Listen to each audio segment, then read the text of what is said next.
we were very much like living this gay love story. Okay. It was like a Romeo and Juliet kind of thing because her family was so against it and we're doing it anyway. I wrote an email to my parents and I said, I almost died in a car crash. By the way, I'm gay. What about the pain? What about the struggles? What about the things that sometimes we don't talk about? To be able to go there so that others know they're not alone. Just start where you feel led to start, if that's childhood or whatever it might be. Okay, yeah. I was raised Catholic before I could even lift my own head up. I was baptized. I was right there with you. I get it. In middle school, I started watching a lot of TV unsupervised. I'm 11, 12, flipping back and forth between MTV, VH1, MTV, VH1, music videos, reality dating shows, learning about learning. I mean, that's what I did, was studying how, I loved these celebrity dating shows. I would study, which women were chosen, how they interacted, always the most beautiful, the most flirtatious, the most willing to be physical. Just really kind of set me up to just be preoccupied with romantic relationships in a way. Yeah, my sexuality at that time was just it was being fueled by fantasies of romantic relationships. Formed a lot by what you were seeing on MTV and stuff. Yes. Okay. Very unhealthy romantic relationships. Yeah. It's in my growing up process. I always had very close friendships with my female friends. Okay. And I would experience a degree of possessiveness about it. If you're my best friend, you're my best friend. It needs to be mutual and exclusive. Yeah. By my sophomore year, towards the end of my second year, there was kind of a break. And where from that point on, I pulled away from almost all of my activities. And what changed was I started a relationship with an older man. Well, older boy. He was a senior. Okay. But I was 15 and he was 17. And my mom, to her credit, very much tried to stop it. And she saw that it wasn't good.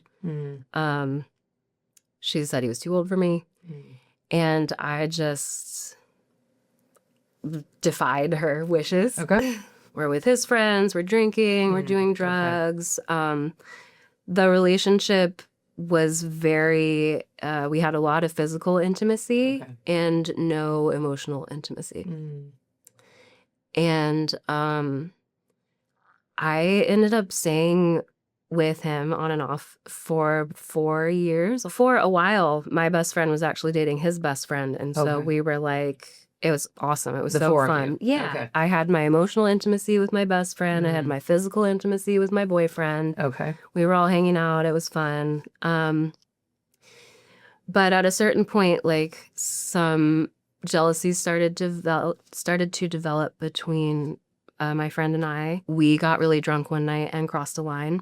You and her? Yeah. Okay. And this was in high school? This was in high school. Okay. Yeah. But yeah, we did have one night that was totally not premeditated. It wasn't, I don't know, I didn't have physical attraction for women. It was just something that happened and we never talked about it. Okay.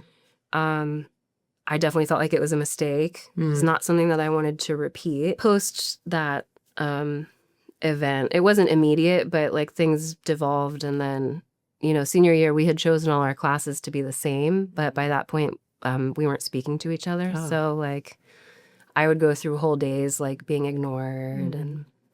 And my brother was off at college. My parents were in difficult seasons for different reasons. And I was alone a lot. Dang. I would experiment with pills and stuff if I had them. Not seriously, but just started looking for other ways. Nummies. Yeah. I wanted to know, is it reasonable to believe in God?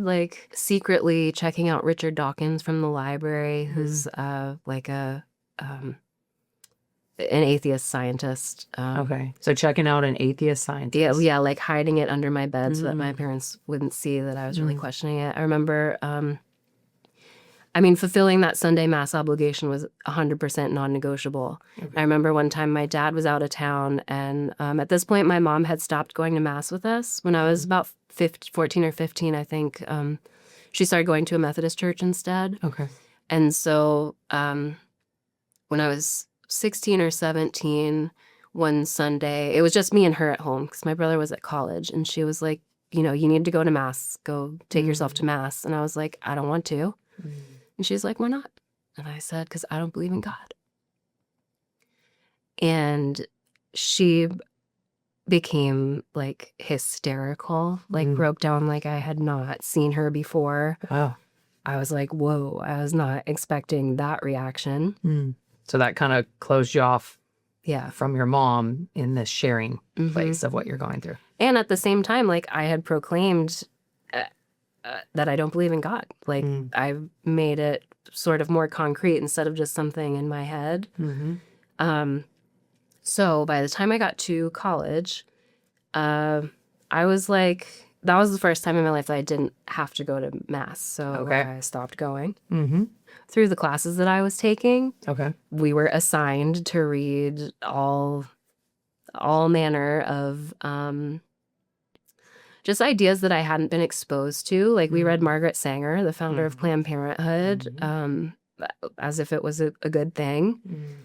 I remember learning that birth control was like so important to women's liberation, and I knew that that was contrary to what I had been raised to believe as a Catholic. So I sort of started to drink more and more of that in. And another thing that came in through that feminism discussion was this idea that like women are always and everywhere being like exploited by men in some way. Like it's totally impossible to have an equal relationship between a man and a woman. And I actually remember saying to my roommate, like, I don't think I can be with my boyfriend anymore because he's not a feminist. Another influence that came in at that time was that really did impact my sexuality was my roommate really wanted to watch this show. It glamorizes lesbian relationships. It opened me up to that idea. My boyfriend and I broke up. I started pursuing this girl that I had heard was gay. And I was really surprised. It was more than a rumor. It was like she told someone in confidence and they broke that trust. But she was like very closeted because her family was super Catholic. And she was super feminine, very poised, beautiful. Like I was like, no way. I was intrigued, and it was sort of like a challenge. I wanted to know if it was true and if she would be attracted to me. And so I just started flirting, see what would happen. Pretty soon we started hanging out. Pretty soon we started dating, aka hooking up. She was still a practicing Catholic at that time. And I remember once after we had like spent the night together, she said, do you think we should go to confession? And I was like, what? Like, why? First of all, I hadn't been to confession in like years for anything. And second of all, I said, it's not a sin to be gay. Like, why are we doing this if you think it's wrong? Exactly. So I never went. I don't know if she ever went. But she was still in the habit of going to Mass every Sunday. And she lived with her sister. So, and she would kind of make sure that she went. So sometimes we would all three go together. I hadn't been in a Catholic church in so long. And so this was a parish that was off campus. I didn't even know it was there. It was a beautiful church, like packed to the seams, vibrant. And like it felt good to be there. It felt familiar. But at the same time, the only reason I was there was because of this girl. Like it was very clear, we can't be doing the things that we're doing and be fully participating in the Catholic Church. Like we knew that. But we still chose the relationship over that. Something that did happen was she came out to her parents because of me. Because y'all were dating. Did you kind of push that? Were you like, hey, they need to know? Or Was that something she wanted to do? You know, I think I probably did because I was like, you know, they're just bigoted and you shouldn't be afraid. Like, you should just tell them. They should support you. They need to know Yeah, the real you. exactly. What were you doing with your own family at this? No, just Didn't tell them anything. okay. I had no idea. No idea. Okay. And this girl had a relationship, at least one before me. So like I wasn't her first girlfriend or whatever, but like I was the one that she was outed with, essentially. Yeah. And so her parents like pulled the financial plug and were like, you can't live in this apartment if you're doing that. She was an international student, so they were threatening like some immigration stuff.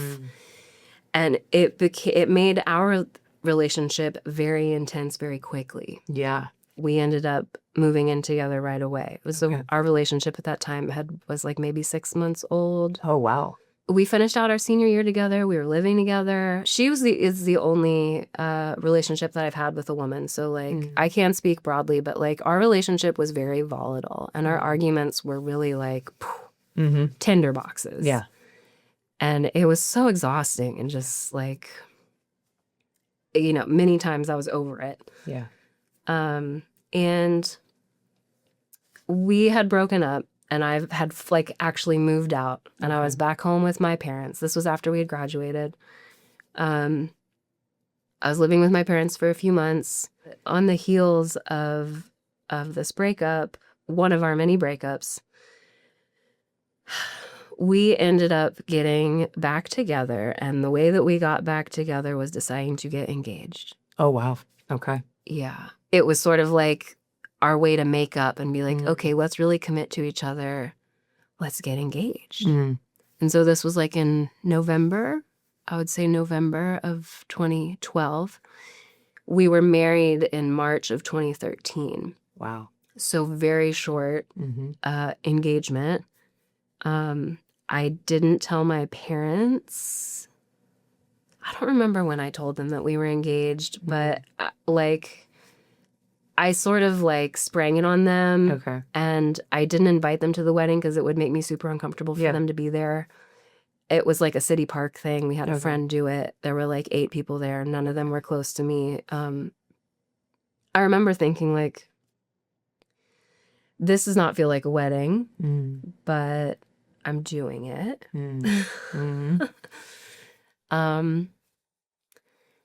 And on the morning, I remember on the morning that we got married, she received emails from each one of her separate family members begging her not to do it. Like, I remember her sister said, "I'm so sorry that you're getting married." And we were just like, how could they say that? But like, you know, they were really trying to intervene. And so we were very much like living this gay love story. Okay. It was like a Romeo and Juliet kind of thing because her family was so against it and we're doing it anyway. We were living in the DC area at the time, and I remember we got more and more involved in like the LGBT community. Okay. And so we were at the Supreme Court in 2013 when DOMA was overturned, the Defense of Marriage Act, which allowed states that had approved same-sex marriage, because at that time it was like State by state. State by state. The Defense of Marriage Act defined marriage at the federal level as between a man and a woman. So that meant that same-sex couples couldn't do anything federally that married couples do, like sponsor each other for green cards, for example. Which was your guys' case. Yes. So we were like following it. We were invested in it because that was you know, we were hoping to be able to do that. And I remember like walking to the Supreme Court. She and I were holding hands. We were walking past or through all these opposing protesters that had a lot of Christian messages on their posters, and like just really feeling this moment of like us versus them.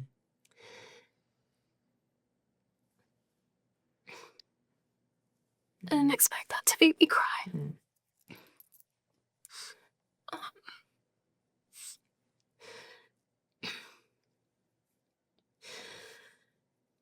So we were there when the ruling was announced, and it was just like it's huge celebration. We were actually like quoted in some newspaper article about it. We went to a gay bar afterwards, and like the feeling of family and celebration was just like, I remember saying like, oh, I'm being gay is just the best. Like this is the best feeling. I feel like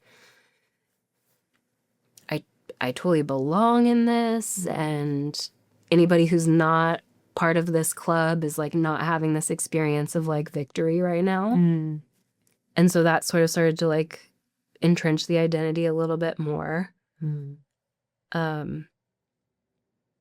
Shortly after that, so I was able to sponsor her for a green card, and we were actually the first same-sex couple in our state to be approved for it. Wow.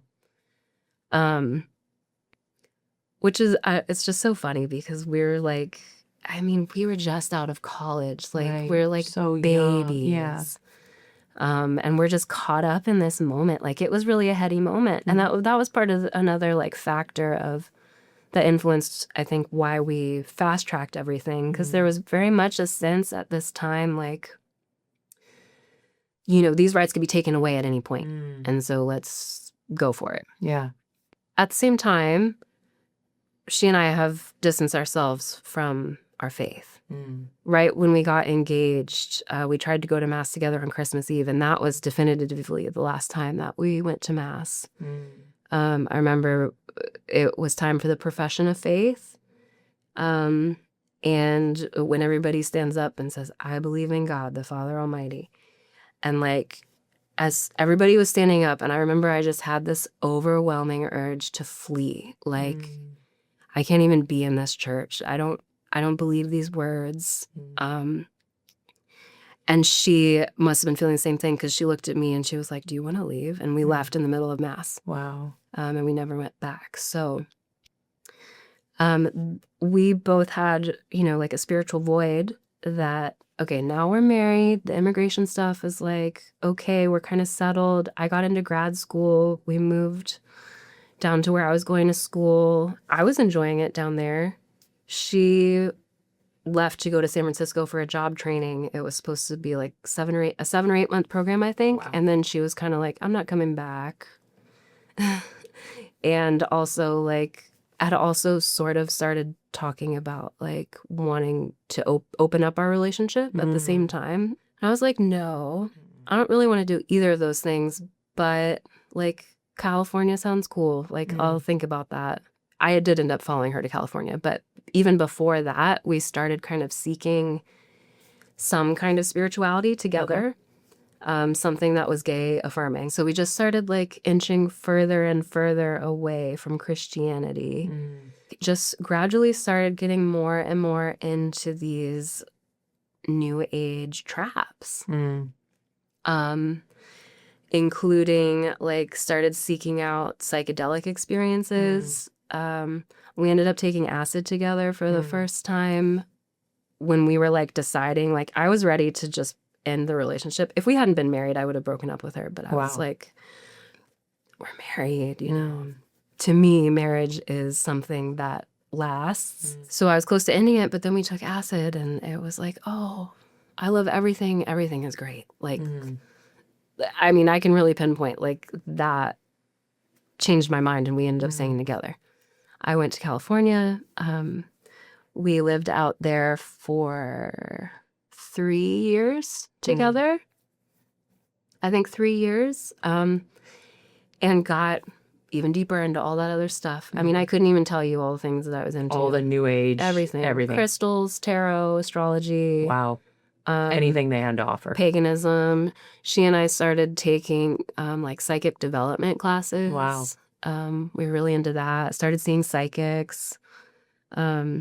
Just like hungry for the divine. Hungry for the supernatural. Yes. And it's so interesting. I'm telling you, every single one of my friends out there was raised Catholic, and they were all into exploring the new age stuff with us. Most of them were gay. And I just really, in reflecting on it, we got so into it that we were in the Bay Area and moved up to the northern part of the state, to a place that's kind of like a mecca of new age stuff. Okay. And so I wanted to be up there. I mean, it's also beautiful. Like, Mm-hmm. you know, we were up there for, I forget how long, a year and a half, maybe 2 years. I turned 25, and that was like that physical process was happening in my brain.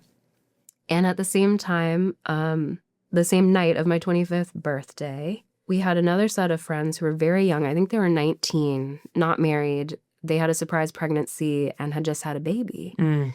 And they brought their little 3 or 4 month old to this birthday party where everybody was like drinking and smoking. But it was in this little Moses basket, and it was so cute. And I remember being in my house, and Jake was there, and I had just met him. Okay. And I remember being I would say spiritually attracted to him. I was interested. It wasn't necessarily physical. I was just drawn to him. Okay. But I wasn't it wasn't a big deal. It was just oh, he's interesting. I want to get to know him.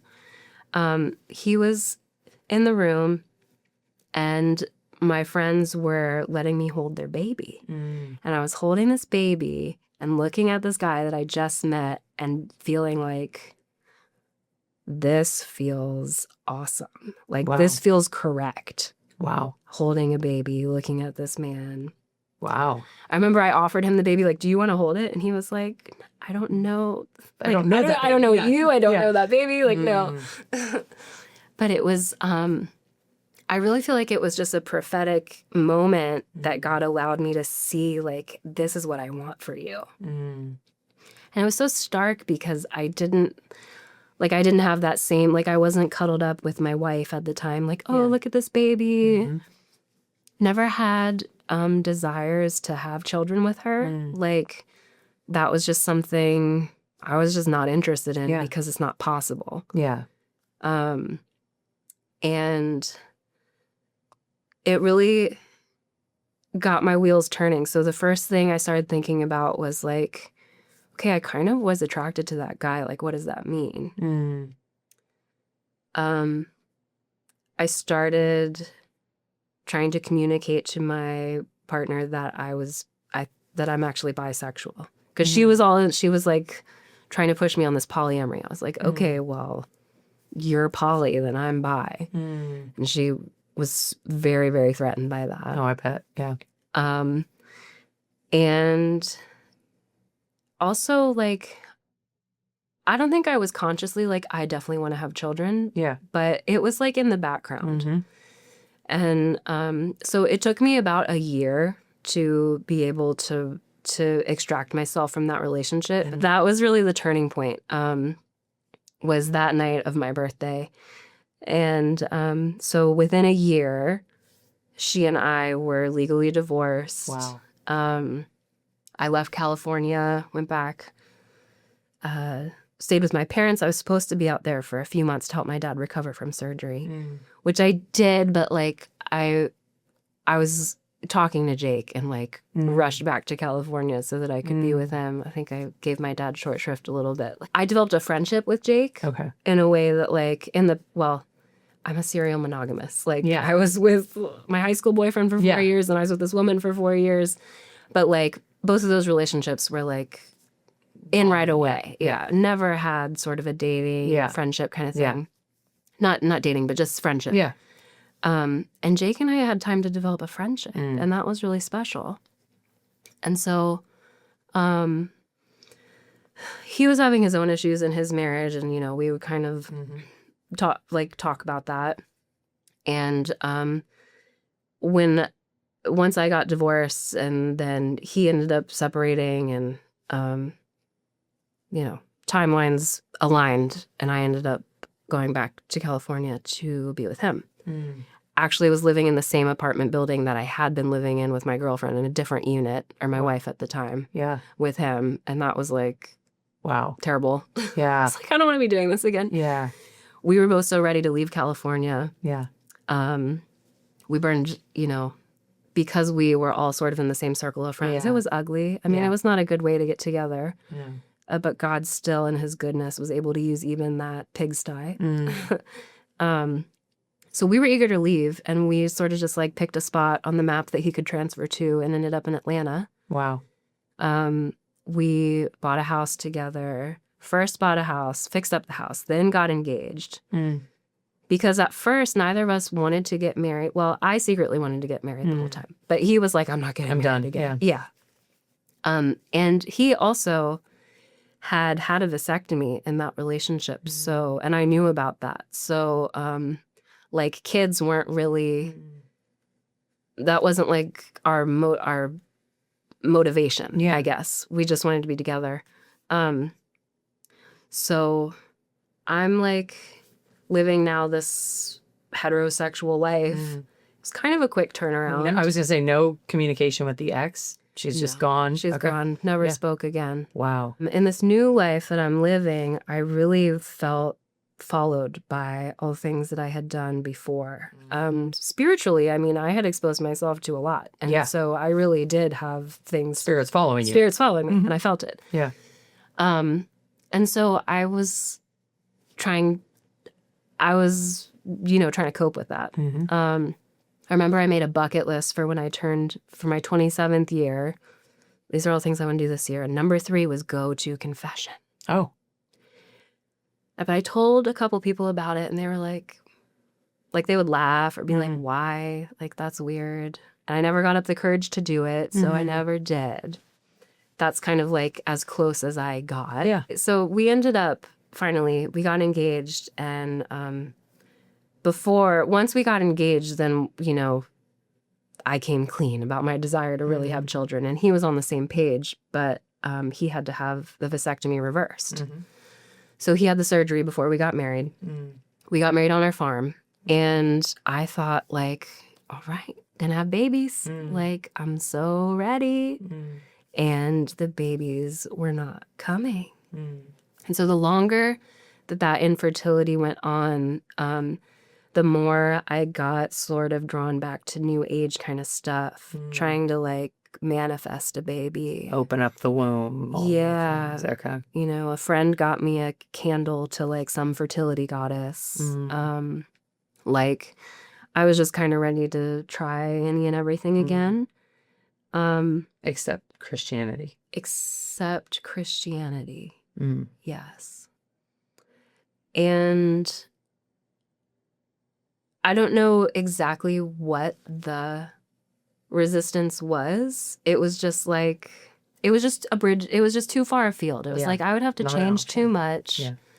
This is easier because I get to be like, I can control it. I mean, that's the spirituality that I had really been chasing, was like, I'm my own master. I can manipulate reality. I'm my own God. Yeah. Yeah. But that mentality is actually what brought me to my knees to bring me back before my creator, when I really realized, like, okay, it's been 4 years. I am not capable of making this happen. Like, this is not a process this is not my purview.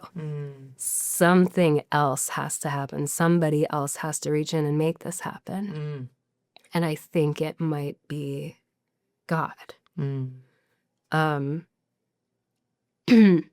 My, like, rock bottom moment actually happened on a mountaintop where sort of during COVID or post-COVID 2021, I became, like, hooked on this idea that we needed to leave the Atlanta area. It was too crazy. There was too much development. I wanted to escape to the wilderness. And we made an offer on a house kind of sight unseen that looked good on a map. It's like, oh, it's 15 miles from town. On a mountain road, it takes 45 minutes to get to town. We ended up going through with the purchase, bought this house, and it was totally like,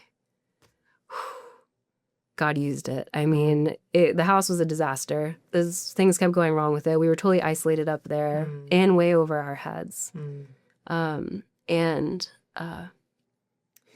one day I was locked in a bedroom with all of our animals because we were having like this major plumbing or mold. I don't remember what it was. Some big thing happened, and I had to be in there all day while the guys were working on the house. And I happened to have with me in that room a Bible. There were some dominoes that fell into place for the Bible to be in that room at that time, but in the interest of time, what's important is that it was there. And I started reading. I was like flipping through the Gospels. And then I got to the Gospel of John and I started like reading line by line. And God gave me such a grace of understanding. Like, I had heard these words plenty of times at Mass growing up. It wasn't like new to me, but it was new in that moment. And even the language that John uses was speaking to the distortions that I had been imbibing in the New Age realm. So like, he says, in him was life, and life was the light of men. And the light shines in the darkness, and the darkness has not overcome it. And I was like, light and dark? Like, I've been talking about that on Instagram for the past 4 years or more. Like, okay, whoa. You're telling me that Jesus is the light? Like the light? And I had come to encounter, darkness. That I think when I was growing up, like, I didn't fully see the need for a redeemer because my sins weren't that heavy to me. I hadn't really encountered the evil one in full force. And at this stage in my life, like, I was really in a place of despair. I had exposed myself to all kinds of spiritual harm. And I read the Gospel of John from beginning to end. And I prayed for Jesus to come in and heal me. To heal me in that moment. I prayed for him to deliver me from the things that I had been doing. Just reading about how I just love the Gospel of John because it's an eyewitness testimony, and he says that, like, I attest that these things are true. Like, I was there. And I was able to believe that by a special grace. Yeah. Because I was finally in that moment where I was able to receive it. And you needed a savior. I needed saving. Yeah, I did. And so I felt in that moment, God really reached out and put his hand on me through his living word.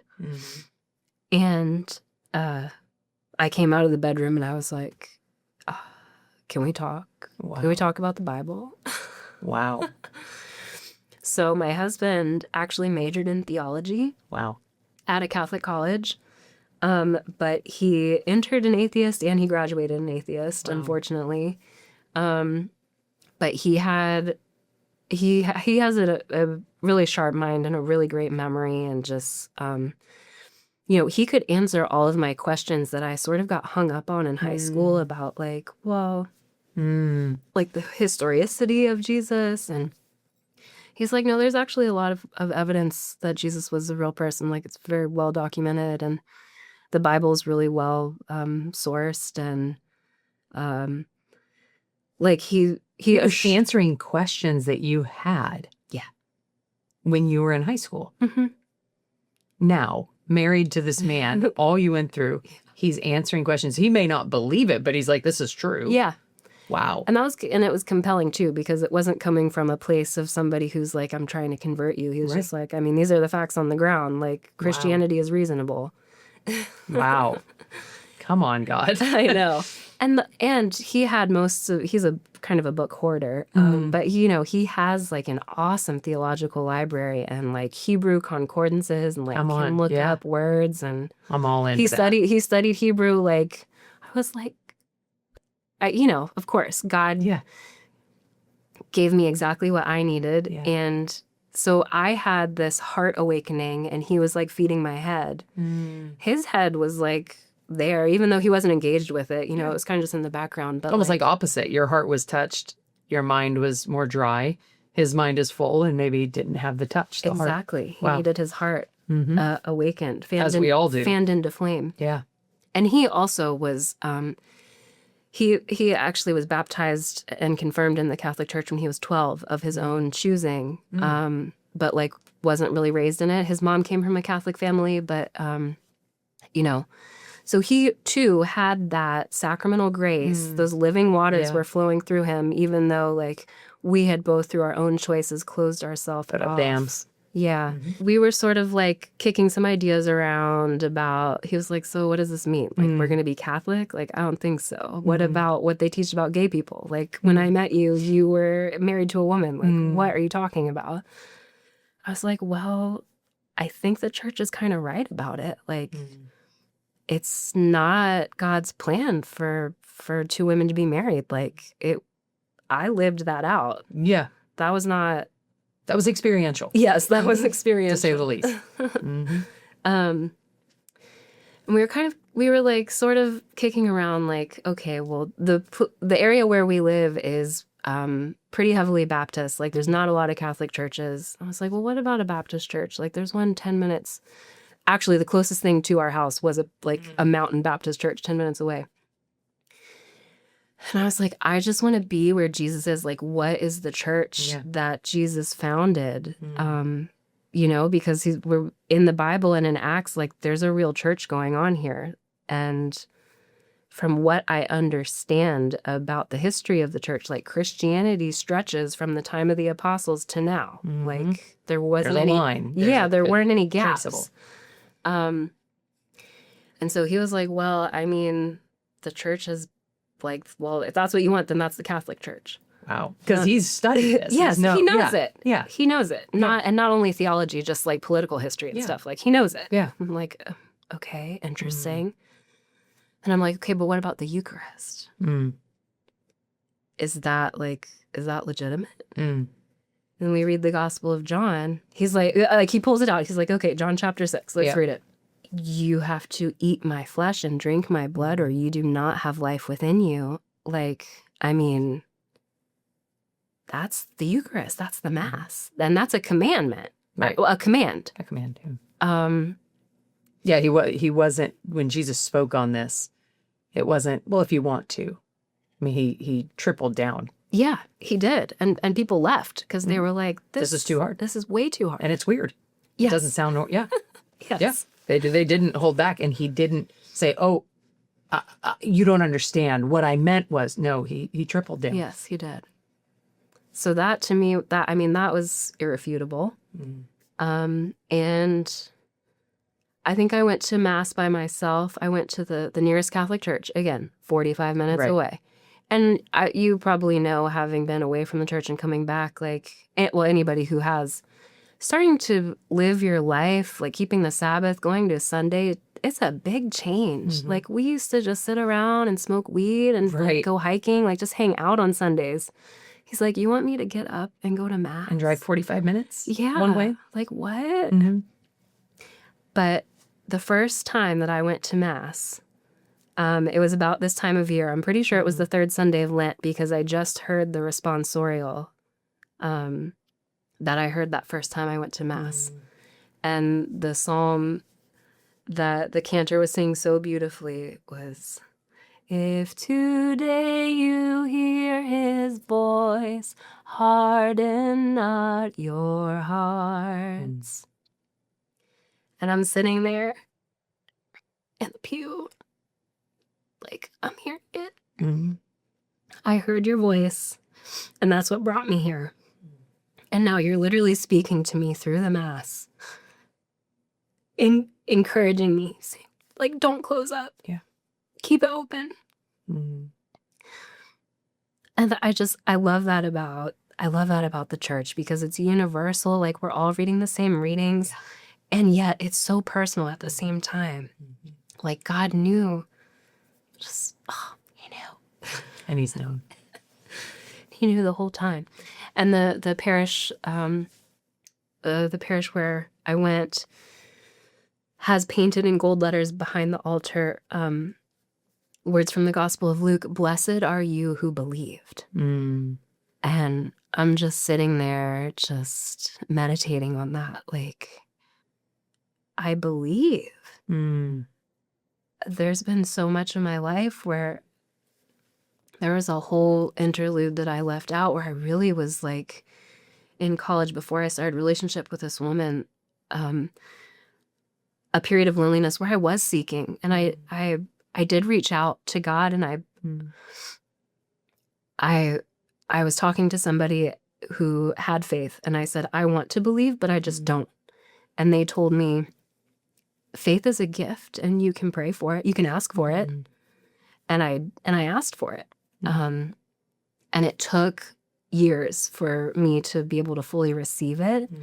But I remember just like that memory came back to me when I was in the pew meditating on the gift of belief, on the gift of believing. So it took maybe another week or two for me to get Jake to come, but we started going to Mass together. We went to Mass like 2 weeks, and we were like, okay, I'm in. But Jake was like, I don't know if we can be Catholic, because I was divorced. We had to seek an annulment from the church, and I didn't know what my situation was either. Yeah. So God was really asking a lot of us. Like, it would have been a lot easier for us to go to literally any other church. And just go. I wouldn't have to tell anybody my past. We wouldn't have to change anything. Because sacramentally, he and I still weren't married. Like, we had just gotten married on our farm. So in the eyes of the church, we were cohabitating. We were living in a state of sin. I had to go to our pastor and tell him about my past, which I didn't want to tell anybody. I was very ashamed. And he was a beautiful priest from Nigeria. Love you, Father Paul. He was so tender and kind in explaining to us, like, okay, here's what we're gonna do. Jake and I got to receive the sacrament of matrimony, but we had to wait. Like, our priest made us wait like the 6 months. We had to do marriage prep, and couldn't receive the Eucharist that whole time. So we made our life confession on Holy Thursday. So I first went to Mass during Lent, and then it was right before Easter when we both made our special appointment with Father Paul. Like, for me, it had been 13 years. Wow. For Jake, it had been like 20. Just laying out that life confession and meeting Jesus in the confessional. And when you feel so sorry for your sins because they hurt God, not because you're afraid of punishment, not because not fear of hell. Right. But because you understand, like, whoa, like, I hurt God, and I want to say sorry, and I want to be in right relationship with him. So got to experience that grace, but then still couldn't receive the Eucharist for so long. So we would go into Mass and just like longing to receive Jesus was really such a beautiful waiting period. Another way that God gave me, like, for somebody who's always like rushing into things, he was like, just like, wait. Let's let it build so that when you receive together with your husband on your wedding day, like, it's worth waiting for, which it was. It was like a second chance at First Communion. And this time with my full adult knowledge and and Desire. to be able to receive Jesus body and soul in that way, body, blood, soul, and divinity was just, there's no words for it. It was so special. And on our wedding day, it's sometimes a custom that a lot of people do in a Catholic wedding is to take the bridal bouquet and give it to Mary, and just ask for her prayers over your marriage. And so we did that, and that was the first time that we prayed together for a child. Because all the way up until that point, we were trying to live as brother and sister for that 6 months, for one thing. But also I was kind of afraid to ask God because I didn't want to be disappointed. And it was something that I was really surrendering. It had been long enough that we weren't able to have kids that I really was like, we're just infertile. It's just not going to happen. But on our wedding day, I reached out in faith, God, please, through the intercession of your Blessed Mother, if it's your will, send us a child. And 2 months after that, we conceived. Wow. After your wedding. After our wedding. Wow. And I cannot tell you, when I first told my husband that I thought I was pregnant, he literally laughed. He was like, what? I don't believe that. Yeah. It was just, baby moved again. It was just such a physical sign of the fruitfulness that comes from abiding in Christ. And I'm so thankful, even though it was so painful to wait so long to have a baby. I'm so thankful that God waited until I was right with him, until we were in the church. First of all, most especially for the baby, because I wouldn't have had the kids baptized if we had had them before.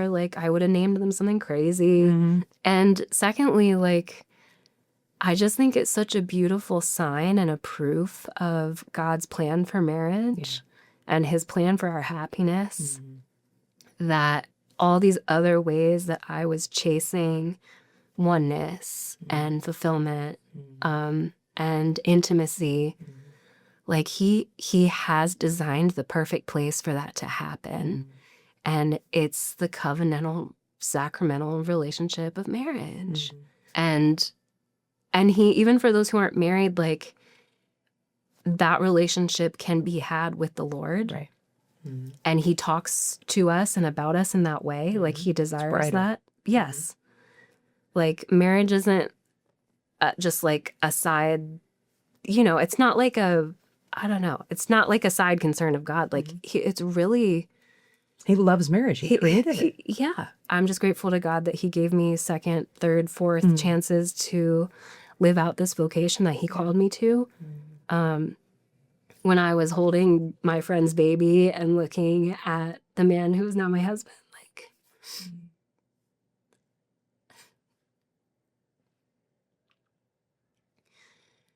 I get to live that moment now in its fullness. And being a mother is just, it's such a gift. And every baby is such a joy and a treasure. I think about babies who aren't born because people have been ensnared in these alternative lifestyles. Not even just LGBT, but lots of people are childless and they desire that. And it's just man, God really wants to show his heart through this mini trinity that is the family, a mother and a father and a baby. It's so unique and beautiful, just as, and I say this as somebody who really experienced infertility, and I know that hurts and can be, if that's something that you're longing for, like, I hear you and I feel that. You felt it. Yeah. But even having other people, like seeing that reflected in other people, like that is showing the face of God. Being able to participate in that mystery of creation, that total surrender of body and soul, which is what a mother does. It's serving, it's giving your whole self, and the Father does too in his own way. But like just the ways that I've been able to experience Christ-like love through the vocation of motherhood and wifehood is just, I just don't have words to thank God for it. And I almost missed it. And now you have number 2. And now I get to do it again. He's so faithful and he's so good, and there is nothing that he cannot redeem. There's nothing that he does not want to redeem. Yeah. There's nothing that he's afraid of that's like too ugly for him. At any point, literally any point, he is calling us back. Yeah. You can turn around at any point. I had so many, he gave me so many, Agnes. like, Linda, I see you. Like, do you see me? Yeah. And he didn't give up. No. But what would you speak just to someone, whatever it's on, but just as a mama? I have this image in my mind. It's a painting, a depiction of Christ as the Good Shepherd reaching through brambles and thorns, or sometimes he's reaching like off a precipice to get that one lost sheep. And I remember reading that the Good Shepherd bears the wounds of one who has gone through the thorns to get his sheep. And so I just know, I know what it's like to be in the thorns, to have had those good seeds choked out by the weeds, and it's so thick that you can't see out. I know what it's like to be there, and that's where I was when God came for me. When Jesus, with his physical body, climbed through and received his wounds, those scars, was scourged, was hung on the cross. That was him walking through the thorns to rescue me. And so whether that's you in the thorns right now, or whether that's your baby, just knowing that God has not abandoned them. He has not abandoned you. He is seeking, and he will continue to seek that lost one. And I know the prayers of my parents definitely helped me, preserved me from a lot of harm. And, you know, just encouraging everybody, anybody listening who feels maybe touched by that image, to just persevere in prayer, whether that's for yourself or for whether that's praying for the first time in a long time. If you're just in the thicket and you're feeling touched, to say, Lord, I'm lost. Come and find me.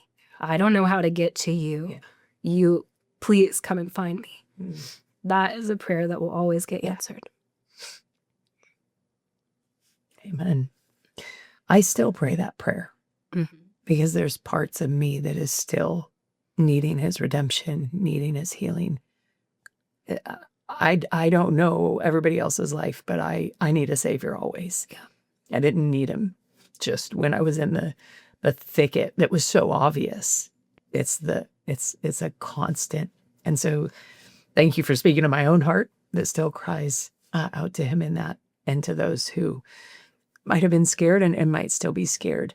But knowing that, and I pray that they hear what I've been hearing, and it is the goodness of God revealed in your life. It is the manifestation of God's goodness, his pursuit over you, and that Jesus came to rescue. And I think the little one just kicked again. And so just thank you, sister. Thank you for coming. Thank you for your yes to him, and yes to his plans for your life, because clearly they far exceeded what you could have thought or imagined. So far exceeded. Amen. Amen. Thank you. Yeah.